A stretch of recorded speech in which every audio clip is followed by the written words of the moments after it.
Right, my daughter bought one of these Street Blaze perpetual motion scooters and has asked me to set it up. I've been through the instructions. The instructions, worryingly, have a lot of disclaimers, a lot of precautionary measures. There's the main disclaimer. And I've followed the setup instructions as written,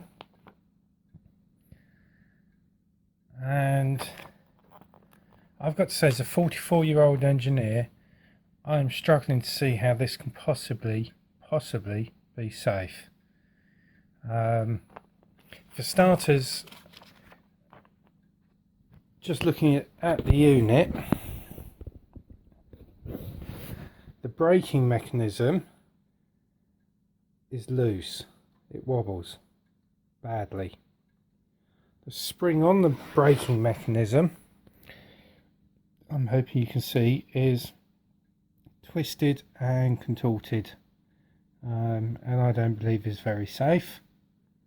Worse still, where the cable comes into the frame is twisted and is also very loose. If this was my daughter setting this up, she probably wouldn't spot that, and it's only going to be a matter of time before either this nut or this nut fall loose and she ends up with no brakes at all.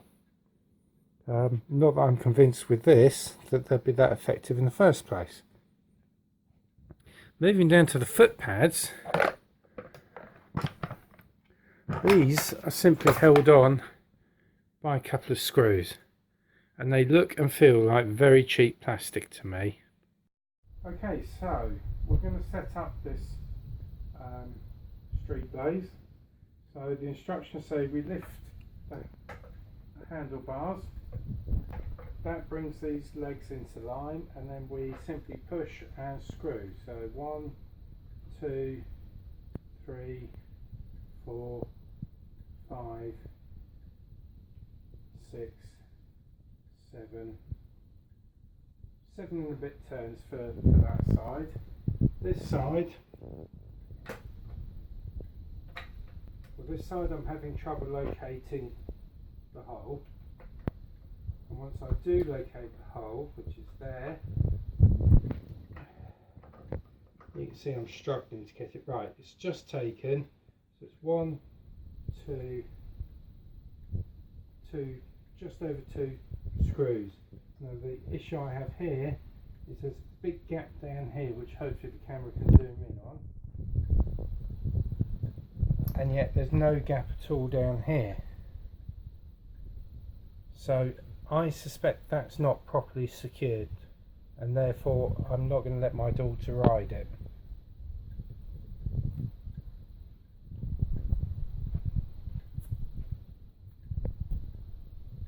Okay, this is my daughter trying to erect. My daughter's 12 years old, so she should be more than capable, since this toy is for a 9-year plus.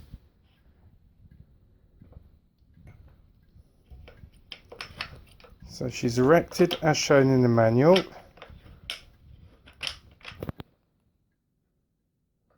She's located the first nut, she's tightening it now.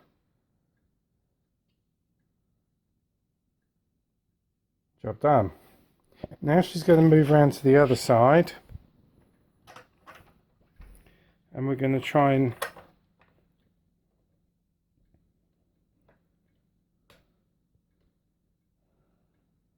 although she's got it located and she's given it a couple of turns, it wasn't as many turns as the first one, and B, look at the gap down there versus the lack of gap there. And that's why I think this product is unsafe. My daughter's also made another valid point. Because this side only takes 2 turns, if that. What was the point you were making? If you're like on the curb and you slip suddenly and you actually get yourself up, it could twist it so many times that it actually comes off and you're not safe then. We've also noticed there's a serious finger hazard here, as pointed out by my daughter, when you're erecting this. And I think even for a 9-year-old, that could so easily be overlooked if you were trying to turn that nut and your finger was just in the way.